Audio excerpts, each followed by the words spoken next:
Good morning and thank you for joining our studio this morning. Hello guys. Good morning. Good morning. The nation is mourning. Yes. Everybody is mourning, and it's probably one of the most challenging times of our history. You know, people were speculating, is it true or was he kidnapped, and ISWAP was probably playing mind games, saying we have killed him, you know, releasing some AI generated videos and things like that. But this has lost any iota of speculation since our president has actually released a statement, you know, condoling, you know, the families and all that, and the entire Nigerians. You know, people don't have idea when we say somebody is a brigadier commander. The entire brigade, in some cases over 4,000 soldiers are under him.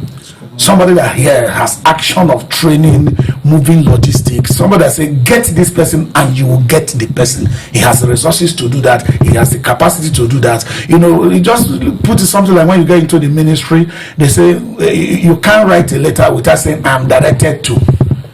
They are the ones that direct. He's a commander, a brigadier general, and we lost him in that manner. Then how safe is an ordinary person? Yes, indeed, the country is mourning, and I am personally mourning, because when this issue came up for discussion yesterday, we were not too sure to say whether, you know, the Brigadier-General Uba was, you know, is still alive, or he was under, kidnapping, or is as a matter of fact, we were scared to say may his soul rest in peace. Yes, he was hazy. Because we are not sure. Yeah, but for now I can confidently say may his soul never rest in peace until Nigeria, you know, Nigeria is delivered from insecurity. Yes, now let's come back to the story of the Brigadier General who lost his life in a line of duty. You know, there was a release by ISWAP that they claim to have, you know, intercept his, his discussion, you know, calling for help and all of that. When you take a look at that, you know, shot that was posted by ISWAP, what readily comes to mind is the story in the Bible between David and Uriah. It's so clearly that, you know, Brigadier-General Uba, whatever the name, I can't remember the name precisely. Musa was not in the good record of those, he quote, who in charge of security. It's like David, you know, sent it to his commander, said, put him in the hottest part of the battle, where the battle is hot, and Uriah was posted to the hottest part of the battle because David was interested in Uriah's wife. In this case, maybe this general was interested in ensuring that the Nigerian army bring an end to insecurity, and it doesn't go down well with some persons, and the now said it should be placed in the hottest, you know, part of the battle. Because if you look at that shot, he was telling them what happened, where they can get him to save him, and this shot was between the Nigerian army and the Brigadier General. How come this, you know, shot was in the hands of the ISWAP? It shows that there's a lot of sabotage within the military, army. Peter, let me come to you. You know, now the Nigerians are worried about who to believe. ISWAP told us they captured the Brigadier General. The defense came and said no. He walked back to the camp with his feet. It turns out it's a lie. ISWAP came out to say, oh, we have killed him. Before doing that, we penetrated into the communication of the armed forces as they were talking with him. ISWAP. Now, going forward, how do we doubt what this ISWAP would release to the public? Because they appear to be on the path of being truthful, even though the work they are doing is evil. Because when we keep saying that the government at any level, for as much as they can, we do understand that the security things are not in the public, but the security things are even hidden because of the enemy. Now the enemy can get into your system. Is it that our system of communications are not protected, number one, that this book, or we have somebody inside releasing information, cooperating with these people? That is my first question. The second one is the one I asked earlier. Who do we believe? Let me start from the second one. It is a shame that Nigerian government, Nigerian military don't understand the power of information, trust. If people lose trust on what you say, it's a bad place to be. They told us that this man has walked back to the base, and they said after going back to the base, he still took his troop out. So they need to clear these things. They should not let this distrust exist. When it becomes to stay, when nobody believes you, it becomes a problem. And it's quite unfortunate that this. So how was he captured? How was he killed? And there's one question about infiltration. It's been the news, or it's been an open secret. Remember some years back when we heard that Jonathan, under Jonathan rule, that he got some machineries to go and wipe them out. During their meeting, they plan to gas these people. When they went to attack them, they saw they were wearing mass gas, meaning that there has been infiltration. These people have entered us. You remember, Philip, some days ago, he said that when Trump tweeted that he's going to attack Nigeria, there was a jailbreak in a military confinement, not a regular prison, in a military confinement. Some Nigerian army that were arrested for walking along this side with these people were released. Who released them? How did it happen? All right, meaning that our this has been breached. Yes, there's just breached. Yes. They should look into. Okay, let me come to you, Philip. Beyond the infiltration and things like that, let's talk about capability. You know, Nigeria has happened to Brigadier-General Musa Uba. One, even though there is no infiltration, does it mean Nigeria is not capable of having a thorough encrypted conversational channel with which they can talk to a brigadier general without being breached by ISWAP?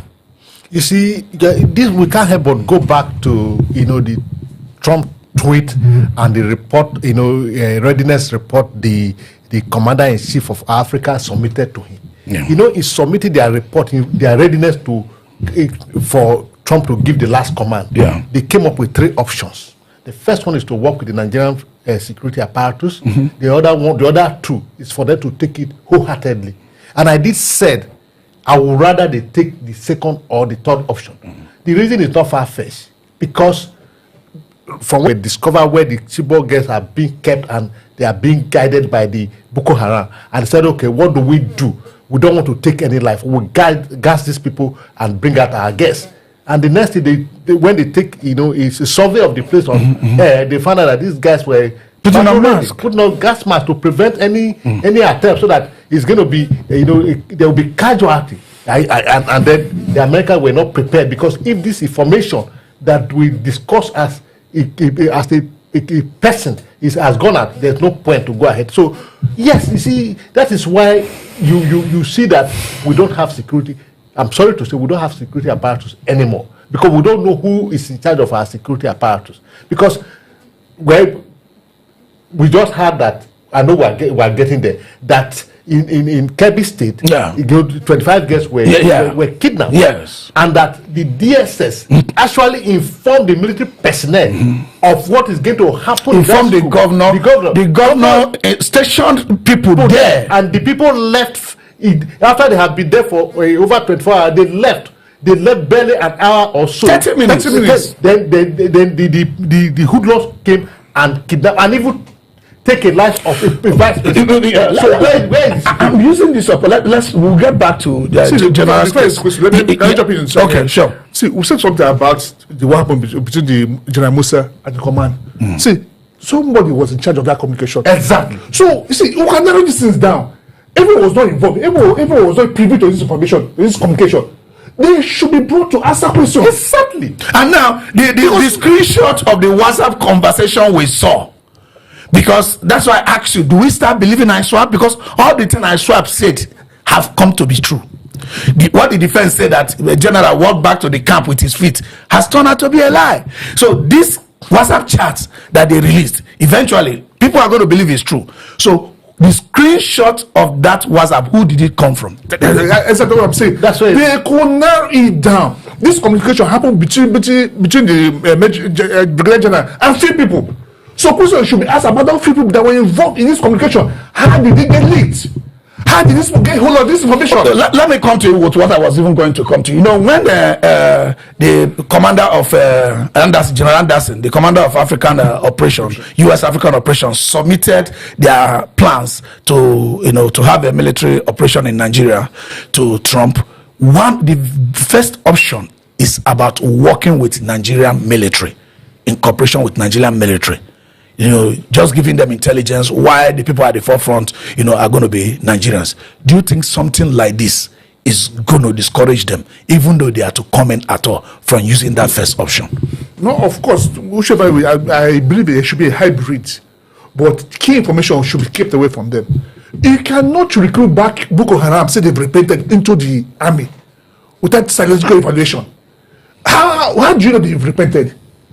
So it should be a hybrid, some form. You need to Nigerian military, maybe for foot soldier, for being on the ground. But major key decisions should be kept away from them, because you cannot guarantee any military you hold with them. Let me come to you before you ask your question.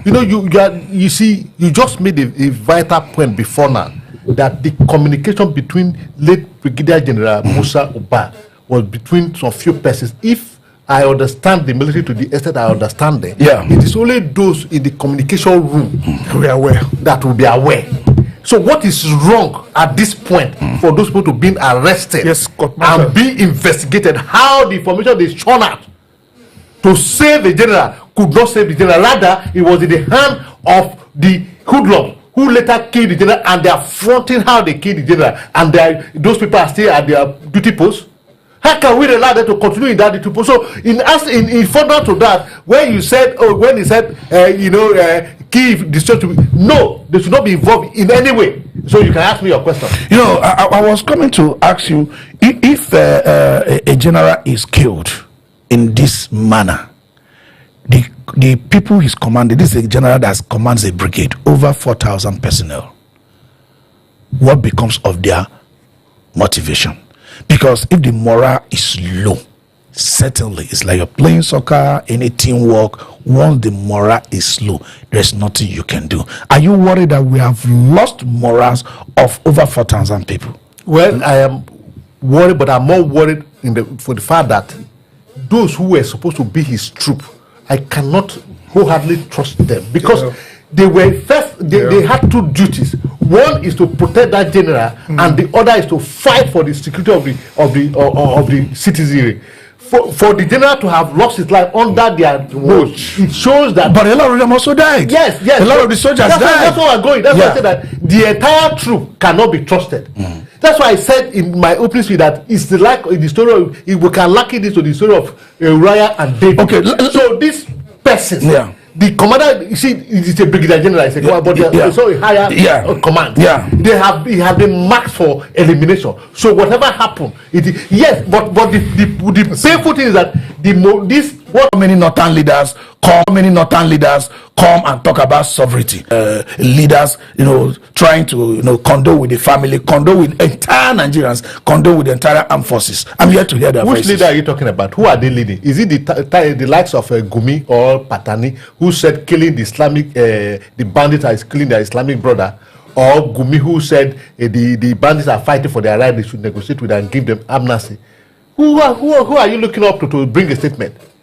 You see, this misdirection in the life of our leaders. Their priority is wrong. It's not right at all. Because when you're talking about sovereignty, where is the sovereignty now?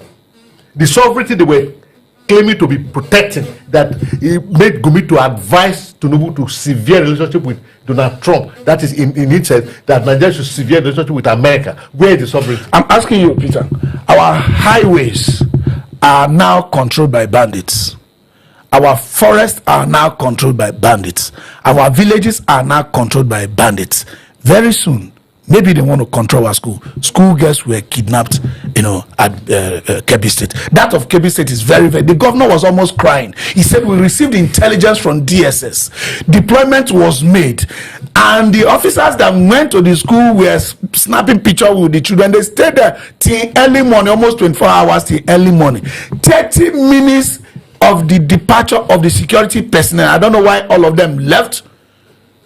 bandits struck and kidnapped these children. This shows how reckless, Where is our sovereignty? How reckless, how unserious we are about lives. You got a security report about an event that is about to happen. Why don't you create a shift? Why must all of them live at the same time? Are you saying because you're there, the threat has gone? No! That shows how poorly trained our military officers are. How their planning are useless. You should plan to stop something. Suppose as we are reactive, now we're able to get this information. What do? You see that they come there? They shouldn't leave. That they didn't come on Monday, doesn't mean they won't come on Wednesday. And let me come to you. Peter just said something that we are reactive. You received an intelligence that school children will be kidnapped. The governor acknowledged it. The DSS told them. They deployed personnel to the school, and they stayed for 24 hours. Just 30 minutes of the departure of the security personnel, these children were kidnapped. One questions that are going to come from there: why did they leave the place? And two, why are they reactionary? Why not remain there until the terror camp is destroyed? Why are we not? Is it only in River State emergency that you are proactive? When a bus got there and there was no disorder to keep, and they started giving contracts. Why are we not proactive in taking care of the school? Ensuring that these school children are safe. Now deploy our personnel to go and destroy the destroyed. So I continue from where he stopped when he said that it shows clearly how poorly our military can manage information. Our security apparatus. You see how the security apparatus. You see, you were told that there will be an attack. You merely send personnel there. You do not go further to destroy to ensure that attack, the threat is completely eliminated. You just sent when you were interfacing with the student and teacher on how to escape and all of that. What you can see from what happened, that while they were there, you see we see the betrayal we are talking about, the sabotage. They were communicating with the kidnappers, the bandits. If not, what gave the bandit the formation? It's also showed that while they were there, the bandits were in a close proximity. They were neighbors. They were neighbors. Because that's what the only thing you can deduce from it. All right, let me come to you. This our love of not wanting to destroy this threat, allowing them to attack. Yes, they will now safeguard. Which nation is governed like that? Which nation is governed like that? You see a threat, DSS will forward it to you, to the governor, that a school is under the map of being kidnapped, where the children will be kidnapped, and you deploy personnel to the place, and you didn't take a step further to destroy the threat. Do you think every officer involved should be invested? A security report. Now they know that this thing is about to happen. They know where they come. They have idea from where they might strike. Don't have that information. It should be a chain of information you have. Now you did not go after the threat. Get my anger. Most are just angry. You did not go after the threat. You let these people vulnerable. And what happened? They struck. After striking, what did you do? Now you are coming out to say you're going after them. No, now what the Nigerian government want to do? Okay, I'm also aware. Yeah. What the Nigerian military want to do now? They will set up a committee to go and negotiate with them. The chief of negotiate there and see how they will release these guys so that they can budget more money. To see more money. And they will not tell us how much I was involved. Because that you make more money through chaos. If they prevented this, money will not be lost. Well, let me say, I lost my friend. I told you who was killed in Maiduguri because of this. For more than a year, we didn't even know what happened. The families of this Brigadier-General, how will they take this shock? Even Nigerians are suffering. Yes, the armed forces are crying, but the families, immediate families of this Brigadier-General, are they going to feel betrayed? One, not just by infiltration, but the entire system where a Brigadier-General can be ambushed and killed, just like ordinary Nigerian. You see, whether the family of the late Brigadier-General will feel betrayed is an understatement. It is beyond betray. This is a total show of shame on the side of the Nigerian government and the entire army.